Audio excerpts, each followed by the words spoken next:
Justices of Appeal, Judges and Masters of the Eastern Caribbean Supreme Court, Their Excellencies, Governors General, and Heads of State of each of the OECS member states and territories, Honorable Heads of Government of each of the OECS member states and territories, Retired Judges of the Eastern Caribbean Supreme Court, Honorable Attorneys General of each of the OECS member states and territories, Honorable Ministers of Government of each of the OECS member states and territories, Chief and Senior Magistrates and Magistrates of each of the OECS member states and territories, Honorable Speakers of the Houses of Assembly and Presidents of the Senate of each of the OECS member states and territories, Honorable Leaders of the Opposition of each of the OECS member states and territories, Members of Parliament of each of the OECS member states and territories, Dr. Didacus Jules, Director General of the OECS Commission, Directors of Public Prosecutions of each of the OECS member states and territories, Solicitors General of each of the OECS member states and territories, Mrs. Michelle John Thibbles, Chief Registrar, and Mr. Carlos Cameron Michel, Deputy Chief Registrar of the Eastern Caribbean Supreme Court, Registrars and Deputy Assistant Registrars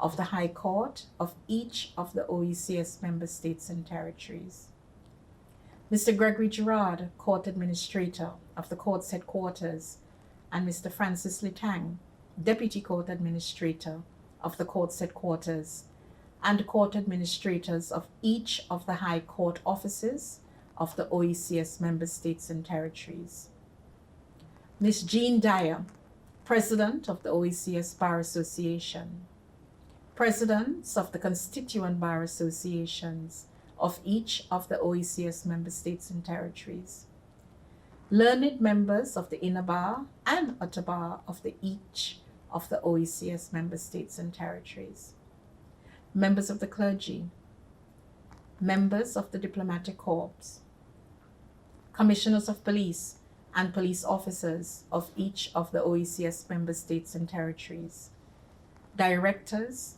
heads of correctional facilities in each of the OECS member states and territories, staff of the Court's Headquarters and court offices in each of the OECS member states and territories, students, citizens and residents of the Eastern Caribbean.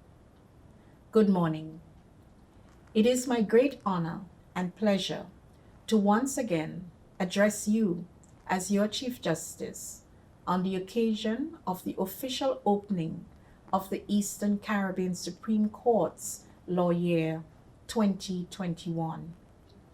Allow me to echo the sentiments of our Master of Ceremonies, Justice Cottle, and to welcome you all to this special sitting, and to also extend best wishes to each and every one of you for a year filled with promise, hope, health, and happiness. At this time last year, we were embracing the commencement of a new decade, but a seismic upheaval of all things we considered normal, brought on by the COVID-19 pandemic, has had the feel and effect of having lived through a decade in 1 year. The year 2020 will reverberate in the annals of history as the year of unimaginable disruptions, unplanned adjustments, and uncertainties, all brought about by the COVID-19 pandemic.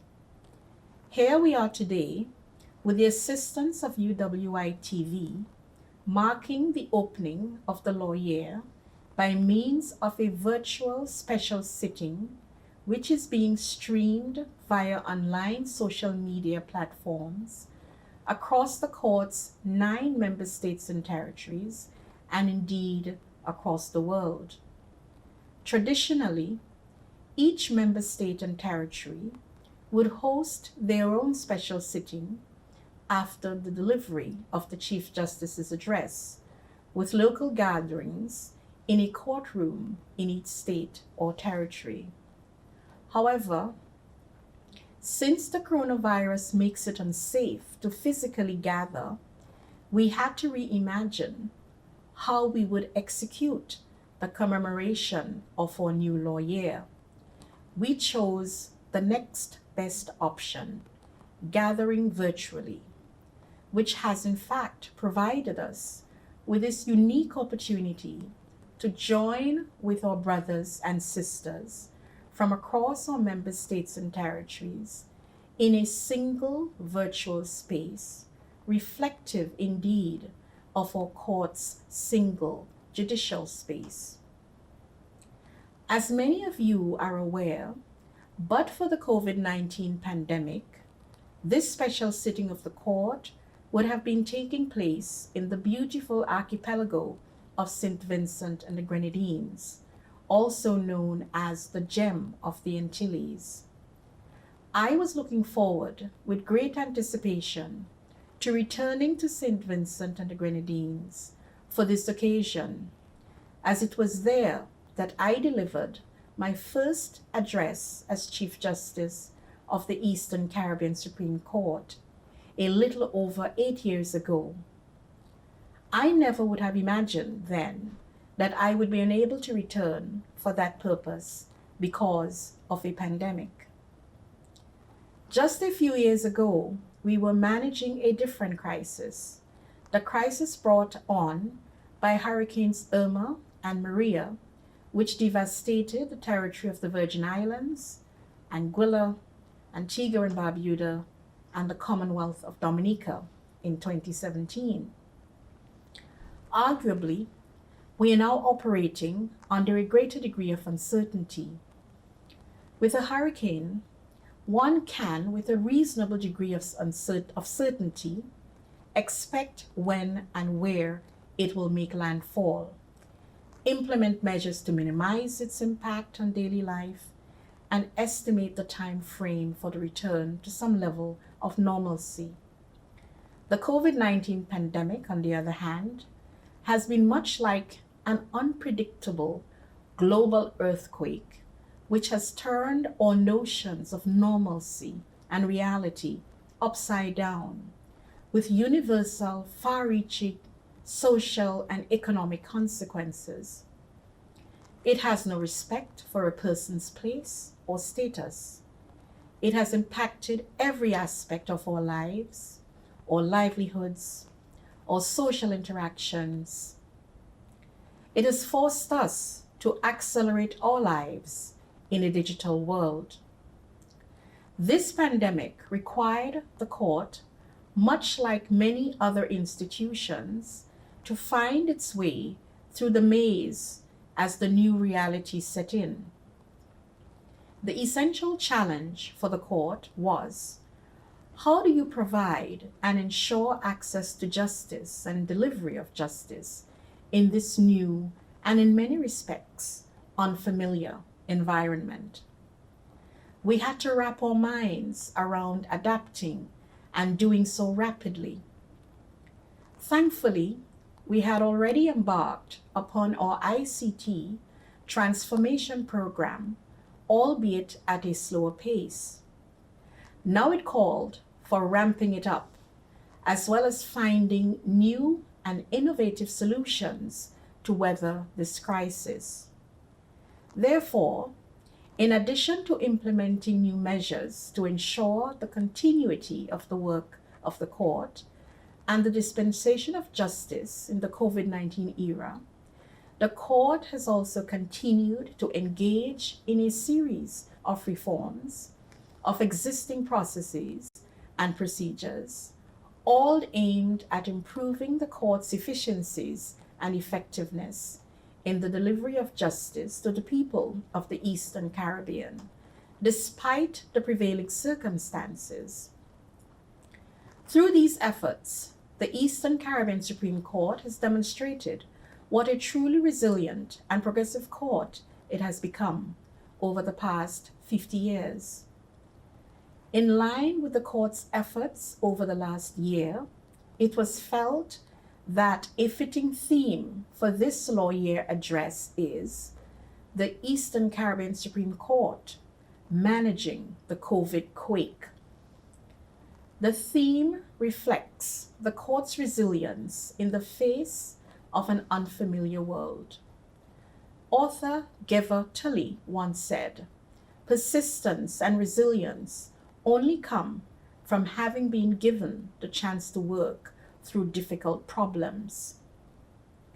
It is essential that the Eastern Caribbean Supreme Court remains committed to working through any challenge by being a court that is not only responsive to the changes and needs which are taking place in society, but also adaptable to those changes and needs by devising mechanisms and measures for addressing them if this institution is to remain effective in maintaining the confidence of the people it serves as the guardian of the rule of law.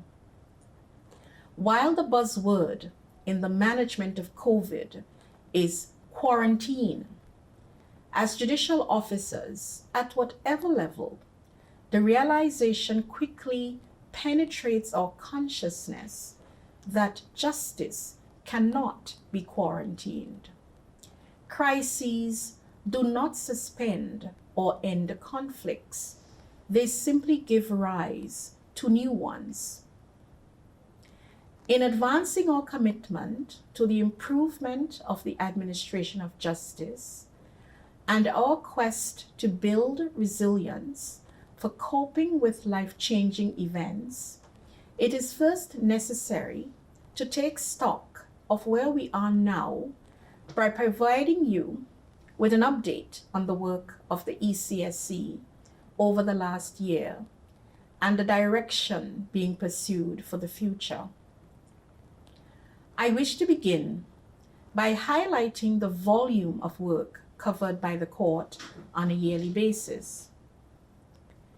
In what has become the norm, the court dealt with an extremely heavy caseload. At the Court of Appeal, there were 481 appeals filed in 2019. The court heard 393 appeal matters in full court sittings and a further 456 matters in chamber hearings. The Court of Appeal delivered 55 written judgments and 348 oral decisions, amounting to 403 decisions delivered in total. This is by no means insignificant, given the relatively small size of our appellate bench. Fortunately, in June 2020, we were able to increase our complement to 7. At the High Court level, throughout the court's jurisdiction, a total of 7,450 cases were filed and 4,384 were disposed. Antigua and Barbuda and St. Lucia remain the states with the highest caseload by number. The clearance rates from the high courts varied between 91% in St. Lucia and 30% in Grenada. None of the high courts recorded a clearance rate above 100%. This points to an accumulation of case backlog. Furthermore, on average, the overall clearance rate of member states and territories as a grouping continuously declined over the last 3 years and was at its lowest at 59% in 2019. This flags a dire need for continued and more robust measures to be implemented in those member states and territories which are falling behind. It requires an all-hands-on-deck approach by all stakeholders to arrest and reverse this trend. The factors impacting this trend are many, but in large measure reflects the persistent shortcomings of physical, human, and financial resources at their core. A comprehensive report on the workings of the court can be found in our annual report, which will be available on the court's website. Unfortunately, over the last year, the COVID-19 pandemic significantly hampered the court's ability to effectively manage its caseload and has laid bare the weaknesses and challenges faced in an already under-resourced environment. In several of our member states and territories, the pandemic grounded the conduct of jury trials, due mostly to our inability to provide the required proper physical distancing protocols in many of our existing courtrooms. The simple truth is that many of our courtrooms are too small, and in some cases, not enough. In the COVID-19 environment, it is impossible to have jurors sit elbow to elbow. The question then becomes, what is the solution to this dilemma? In my view, the time is ripe for all governments, in consultation with civil society, to engage in discussions on the implementation of judge-alone criminal trials for specific case types within the context and framework of the constitutional mandate of fair trials within a reasonable time. Judge-alone trials are not new in our region. This move has enjoyed much success in reducing the case backlogs in the neighboring state of Trinidad and Tobago, as well as in Belize. It is also being practiced in the Cayman Islands and the Turks and Caicos Islands. I have no doubt that in this COVID climate in particular, the implementation of judge-alone criminal trials would go a long way in reducing the backlog of criminal cases in the Eastern Caribbean, with no impact whatsoever on the fairness of such trials. The COVID-19 pandemic has forced the court to deepen its reliance on information and communications technology tools in order to optimize efficiency of operations. Because we were already engaged in ICT transformation, much of the court's operations on the civil and commercial side saw less disruption, with a smoother transition to the use of electronic communication, including video conferencing using a variety of virtual platforms such as Zoom for conducting remote hearings from any suitable location. Efforts have also been made in some member states and territories to conduct jury trials by a blended approach of partly in-person and partly virtual hearings using integrated digital technology. As for the Court of Appeal, since the onset of the pandemic, all scheduled sittings have been conducted virtually, with only one sitting being missed in mid-March for the entire 2020 year. This brings me to the court's e-litigation portal. As many of you know, the e-litigation portal is a platform providing for the electronic filing of court documents, and it facilitates electronic service, case management, and document workflow. The electronic linking of the courts across the 9 member states and territories is not some fanciful or obtuse idea. It was vital for the effective operations of the court if improved access to justice for the citizens of the Eastern Caribbean is to be fully realized in the face of our vulnerabilities to natural disasters and now a pandemic. The E-Litigation portal is now in place in 6 of our 9 member states and territories. It has made a positive difference in so many ways. The ease of filing, the ease of serving, the ease of paying, and the ease of accessing and managing electronic documents from anywhere.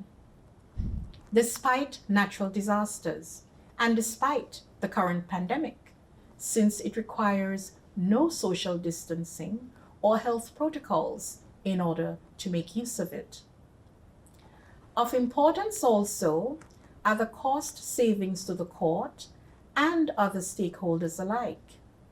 It is the use of this system, where it is in place, that has enabled the Court of Appeal and other courts to continue to deliver on its work in a timely fashion.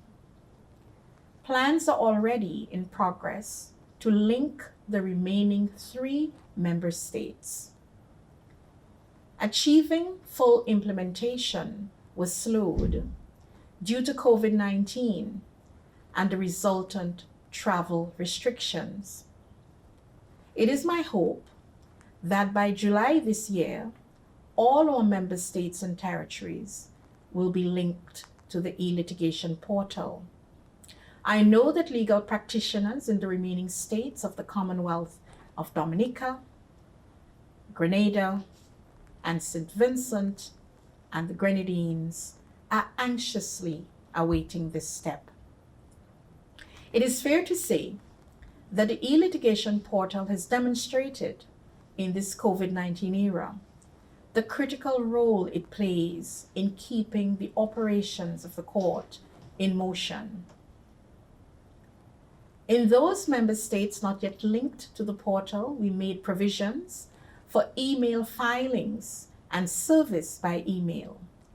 This was achieved by the passing of emergency practice directions, a practice guide, and the adoption of remote hearing protocols, all of which are still in effect.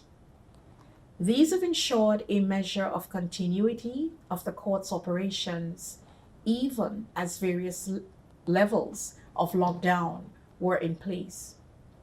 Indeed, there is no doubt that ICT-driven courts are here to stay.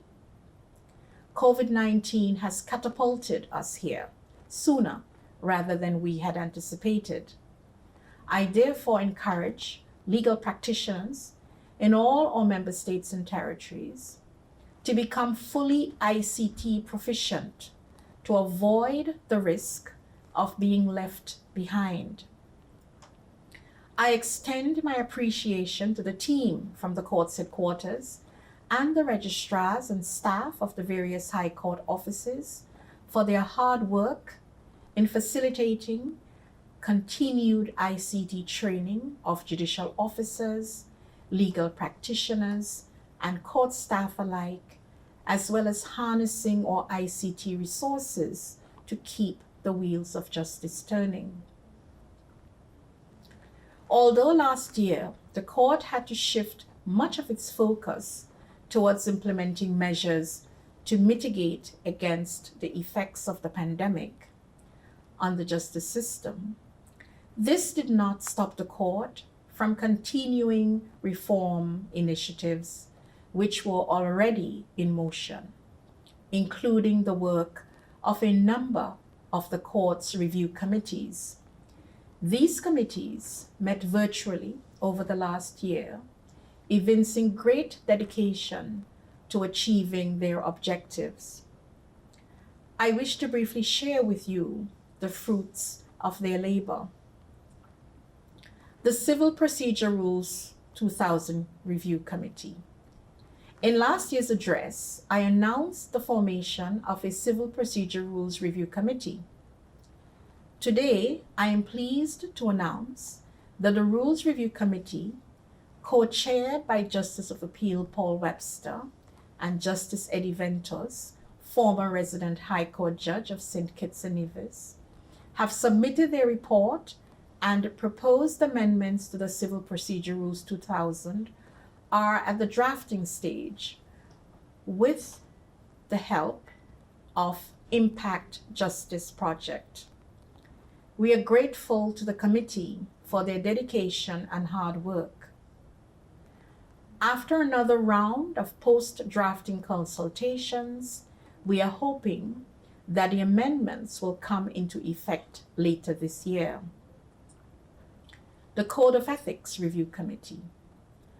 Also, in my last address to you, I announced the formation of an Ethics Review Committee to overhaul and modernize the Court's Code of Judicial Conduct, which was introduced more than 15 years ago. This committee, chaired by Justice Kimberly Snack Fulgens, a resident High Court judge in the member state of St. Lucia, also carried out extensive work and has produced a comprehensive draft revised code which went out to consultation amongst judicial officers, including magistrates and registrars. I express my deep appreciation to the chair and the members of the committee for undertaking this comprehensive review. It is my hope that the new Code of Ethics will come into effect later this year. The Sentencing Guidelines Project. The Sentencing Advisory Committee, co-chaired by Justice of Appeal Gerthel Thom and Justice Ian Morley, a resident High Court Judge of Antigua and Barbuda and Montserrat, has also continued apace with its work. We have now rolled out the first and second tranches of sentencing guidelines. They now cover some drugs offenses, sexual offenses, dishonesty offenses, and firearm offenses, with more in the pipeline. Additionally, the court issued a practice direction on sentencing for the offense of murder. This practice direction sets out the approach to be taken by a judge in each member state and territory when sentencing for the offense of murder, and highlights the factors which should be considered by a judge during the sentencing process. What gives me, and of course the committee, a great sense of achievement since the publishing of the first tranche of sentencing guidelines is the buy-in by legal practitioners and judicial officers, as evidenced by their use, and more so by legal practitioners who have been invoking them even in matters predating their implementation. I place on record my sincere appreciation for the hard and challenging work being done by this committee. I am also grateful for the judicial research support given by two of our judicial research assistants, Mr. Jordan Jarrett and Ms. Leonard Headley, for giving of their time and energy to assist the committee with relevant research. We are also indebted to Ms. Sarah Abraham for the assistance provided in her capacity as Criminal Justice Advisor to the Eastern Caribbean, and for her continued interest in seeing the project through these formative stages. The Family Proceedings Rules. I am also delighted to report that the Family Proceedings Rules Committee has completed their work on drafting rules to guide the procedure in family proceedings. This task has been underway now for quite some time, and it was important that it be finalized so that the long-promised family division pilot project, earmarked for Antigua and Barbuda, can come fully on stream. I express my sincere appreciation to the chair of the committee, Justice Marissa Robertson, High Court Judge resident in Antigua and Barbuda, and the committee members for undertaking this significant task. I also wish to thank Mr. Ian McIntyre, the consultant, who assisted with completing the rules, and UNICEF for the financial assistance which they provided for this initiative. Court-connected mediation. Starting in 2019, the court began its efforts to jumpstart court-connected mediation in its member states and territories with its Court-Connected Mediation Public Education 2019 and Beyond program, involving public outreach and mediation training. Over the last year, the court made many strides in these efforts and took a focused approach in reforming and promoting court-connected mediation. The ability to use mediation as an alternative dispute resolution tool during the COVID-19 era took on even greater significance. After much work and a wide consultation process, we were able to issue a very comprehensive and revamped mediation practice direction in October 2020, replacing our 17-year-old mediation practice direction.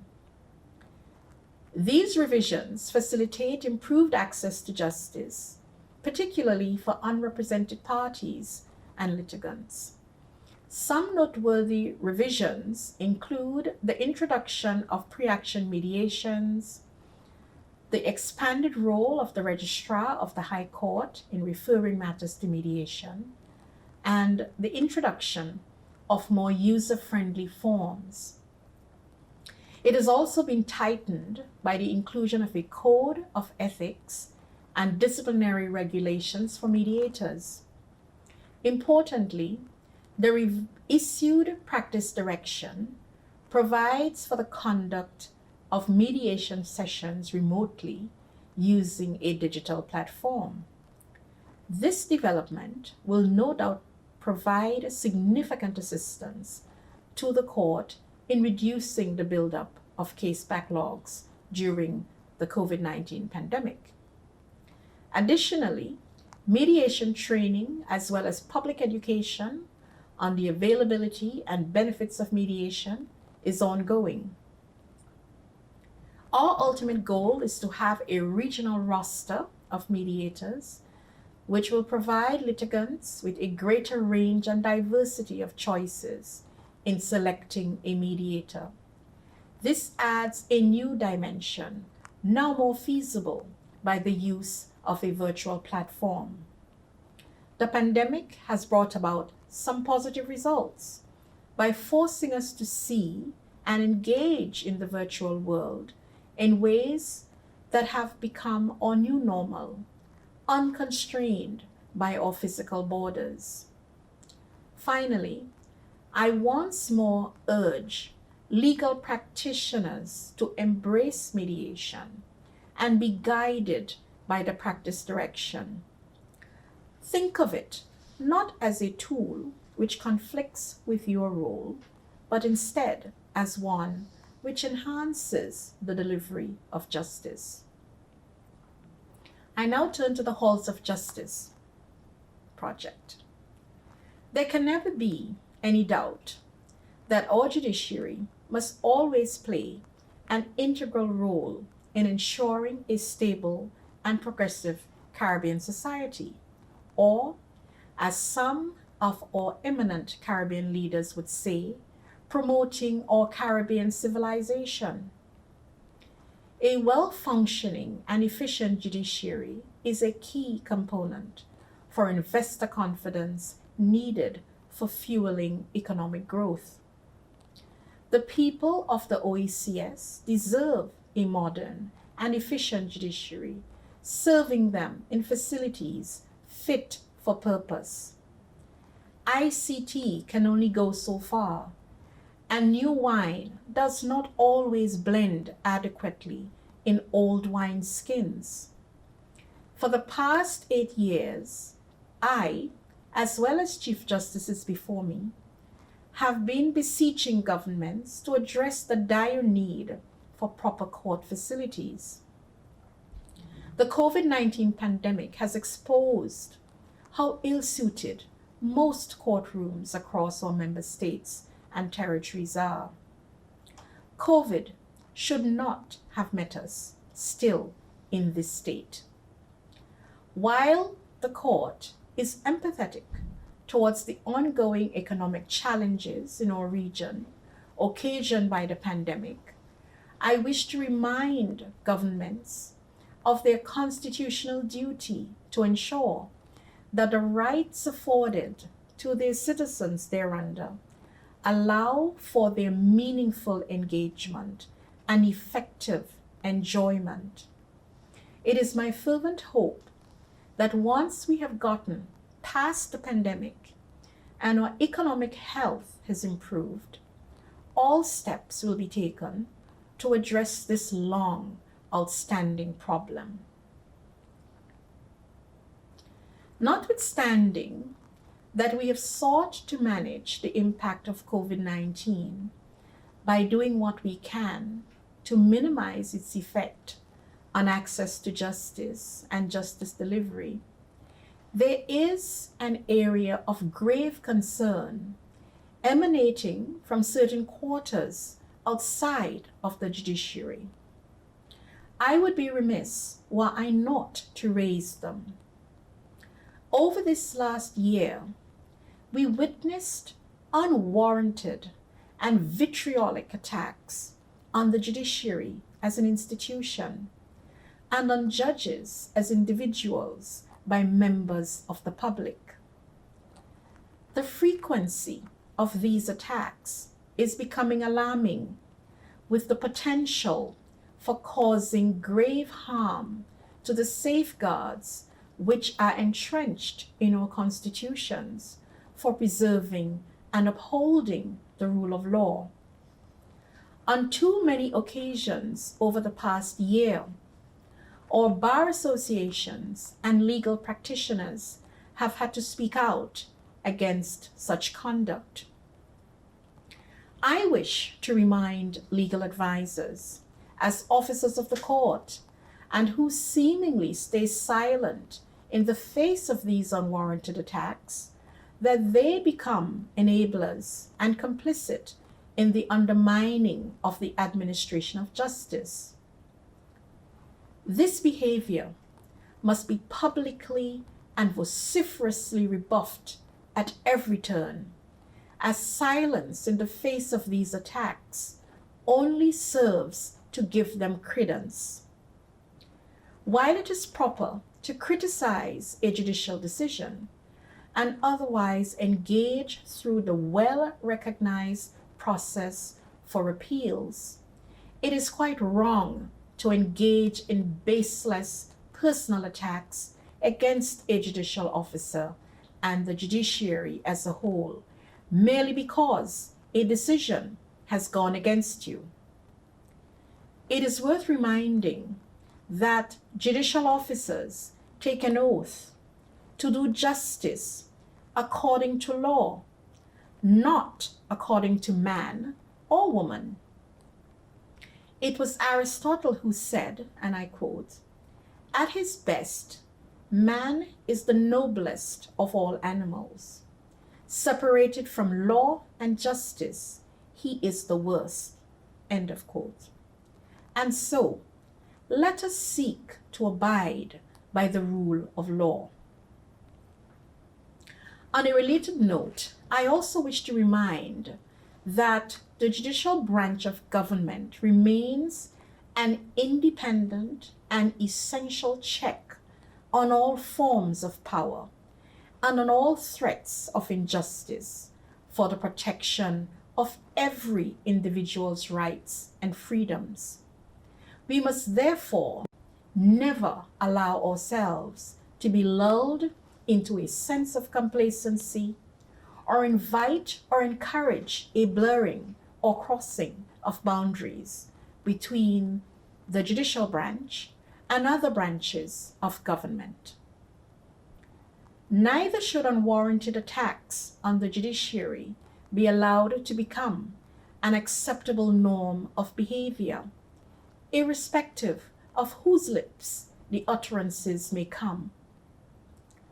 Our judges must therefore remain resolute, confident, and vigilant in rendering justice, without fear or favor, in accordance with their oath.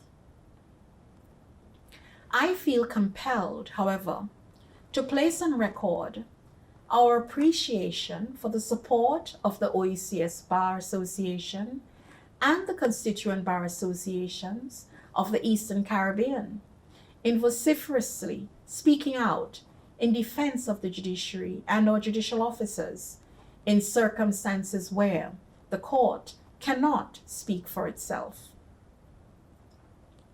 At this juncture, I wish to thank our judicial officers for their hard work over the last year. I also wish to recognize those High Court judges who retired from the court last year after several years of sterling service. I recognize Her Ladyship, the Honorable Justice Rosalind Wilkinson, who over her time with the court served St. Lucia and Antigua and Barbuda. I also recognize Her Ladyship, the Honorable Justice Lorraine Williams, for her service to the people of St. Kitts and Nevis and St. Lucia. Mention must also be made of Justice Godfrey Smith, who demitted the office of High Court Judge in March 2020 after 3 years of service to St. Lucia and several other member states and territories where he did shorter stints. And also Justice Eddie Ventos, who demitted office as a High Court Judge on the 31st of December 2020.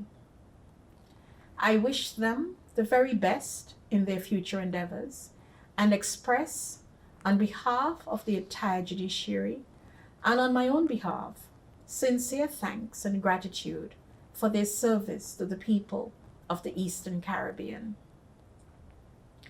It would be remiss of me to not also announce the new judicial appointments made during the last year. I welcome Queen's Counsel, now Justice of Appeal Gerard Pereira, who was appointed to the Court of Appeal in June 2020. Her Ladyship, the Honorable Justice Angelica Tilak Singh, who was confirmed as High Court Judge assigned to St. Vincent and the Grenadines in November 2020, and Master Tamara Gill, who was confirmed as a Master in September 2020. They have provided tremendous assistance to the court during previous acting appointments over the years, and I am pleased to now welcome them as permanent members of the Eastern Caribbean Supreme Court bench. I also wish to extend my gratitude to Mr. Ricardo Sancroft, who over the last year acted as a master for the jurisdictions of Anguilla, St. Lucia, and the territory of the Virgin Islands, as well as to the many other legal practitioners and retired judges who assisted the court over the last year, offering their time to take up acting appointments to fill voids on the bench during what turned out to be a very turbulent but also busy year. On a more somber note, last year, the court's headquarters bade farewell to one of our beloved members of staff, Mr. Irving Ferdinand, who served the court's headquarters as our accountant since 2003. The judicial officers, management, and staff of the Eastern Caribbean Supreme Court will forever cherish the memory of his hard work, discipline, and good humor.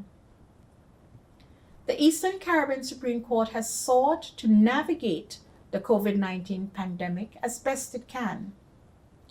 We continue to learn and draw from the experiences of others as we continue to review our processes with a view towards improvement. What we have achieved so far could not have been possible without the assistance of our stakeholders, partners, and donor agencies. On behalf of the entire judiciary, I express sincere thanks to the governments of all our states and territories, the jurist team, the impact justice team, the United States Embassy, the British High Commission, University of the West Indies, UWI-TV team, UNICEF, UN Women, UNDP, as well as all those not specifically mentioned for their continued support of the Eastern Caribbean Supreme Court in our endeavors to provide access to a system of justice that is fair, efficient, and accountable. It would be unforgivable if I were to come to a close without extending my profound gratitude to all those persons who have been instrumental in the court's continued operation during the last year, in particular our staff at the court's headquarters and in the various high court offices, members of the public and private bars, as well as you, the people of the Eastern Caribbean. At the risk of sounding cliche, it would not have been possible to weather the COVID-19 pandemic without you. Our commitment and pledge is to continue to serve you, the people of the Eastern Caribbean, to the best of our ability. I thank you for your support and hope that it will continue as we continue our journey in managing the COVID quake and beyond. I remain humbled by the honor and privilege of serving you as your Chief Justice over the last 8 years. I pray that as we embark upon this new year, the Almighty will bestow His richest blessings upon each member state and territory and upon us all, and that we emerge from the fog of this pandemic with a clarity of vision and purpose, more together and infinitely stronger. I thank you.